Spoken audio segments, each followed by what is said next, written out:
IT job కోసం try చేస్తున్నారా? Coding tutor లో ట్రైనింగ్ తో పాటు స్టైఫండ్ అండ్ 100% జాబ్ గ్యారంటీ. చూశారు కదా ఈ బాల్ని అంత ఈజీగా ఇలా తిప్పుతున్నాను. ఒక ఆయన మాత్రం బాంబులను ఈజీగా ఇలా బంతిలా మారుస్తూ ఒక బంతాట ఆడాడు బాంబులతో. ఒక ఫ్యాక్షన్ నేతగా పేరొందిన బాంబుల శివారెడ్డి గారితో మొదలైన ఫ్యాక్షన్ తగాదాతో ఆయన ఒక కరడు కట్టిన ఫ్యాక్షన్ నేతగా మారిపోయారు.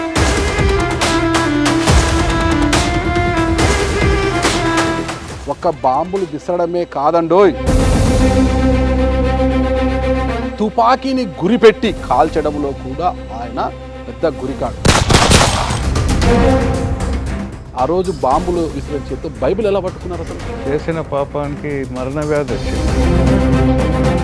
మీకు వైఎస్ కుటుంబానికి ఉన్న బంధుత్వం ఏంటి అసలు? మా అమ్మ తమ్ముడే వైఎస్ రాజారెడ్డి. రాయలసీమ పౌరుషం ఆయన మీసంలోనే కనిపిస్తుంటారు. నేను 89లో ఎలక్షన్స్ నిలబడినప్పుడు వచ్చినాడు క్యాన్వసింగ్. ఒక మీసము రాజశేఖర రెడ్డి, ఒక మీసం మైకల్ బాబు, 2 మీసాలు నిలబెట్టుకుంటాను అంటే. శివారెడ్డి గారు మీకు వార్నింగ్ ఇచ్చే సమయానికి ఒక పెద్ద ఫ్యాక్షన్ లీడర్ ఆయన. మీకు అప్పటికు ఫ్యాక్షన్ తెలుసు, బాంబు ఎలా ఉంటుందో చూసిన వారు కాదు. అలాంటి మీరు ఏ ధైర్యముతో శివారెడ్డి గారి మీద కయ్యందు గారు అసలు became a factionist over night.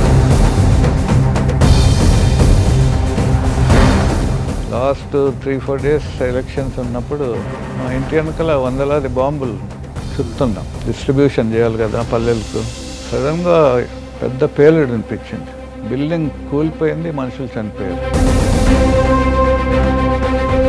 So ఇంకా బాంబులు లేవు. శివారెడ్డికి ఏమో బాంబులు లేవు. సో ఎలక్షన్ రోజు ఐ వాజ్ హ్యాండిక్యాప్డ్. ఈరోజు ఎలక్షన్ అంటే డబ్బులు లేవు, ఎదుటోడు డబ్బు బాగా పంచుతున్నాడు, నాకు డబ్బు లేదు. మీరు ఒక మాట అన్నారు, బాంబులు పల్లెలకు పంచాలి కదా, బాంబులు అంటే డబ్బులు పంచాలి కదా అన్నట్టుగా. అంటే ఆ దినాల్లో బూత్ క్యాప్చరింగ్ ఎవరిది పై చేస్తే, అంటే ప్రజాబలం కాదు, బూత్ క్యాప్చరింగ్ ఎవరు ఎక్కువ చేయగలిగితే వాళ్ళదే విజయం.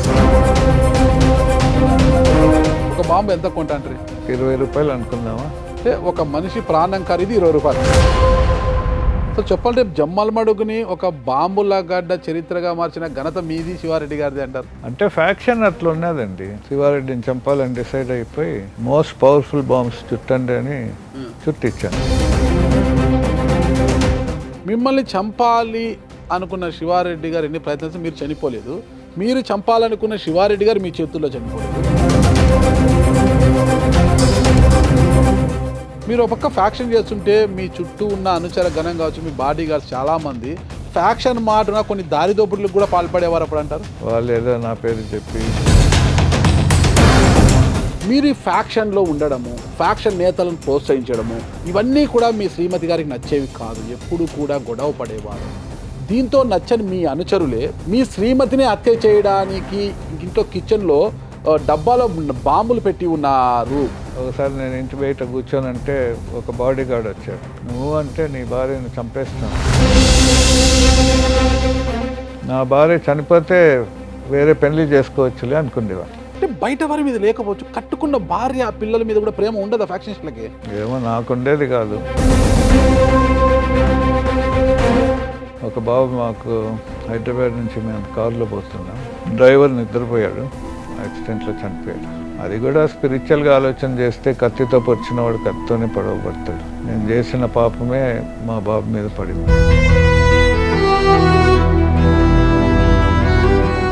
శివారెడ్డి గారి పైన రాజకీయంగా అంటే ఎమ్మెల్యేగా గెలిచి పైచేయి సాధించాలి అనేంత కసి మీది. మిమ్మల్ని అడ్డు తొలగించుకోవాలి, ఎలాగైనా మిమ్మల్ని హత్య చేయాలి అనేంత పగ శివారెడ్డి గారు. ఐ థింక్ నాకు తెలిసి 1987 అనుకుంటా శివారెడ్డి గారు ఎమ్మెల్యేగా ఉన్నప్పుడు మీ భార్యను డైరెక్ట్ ఎలక్షన్లో ఎంపీపీగా గెలిపించుకున్నారు. ఎలా సాధ్యమైంది అసలుకి? పూర్ పీపుల్కు బాగా హెల్ప్ చేశాను.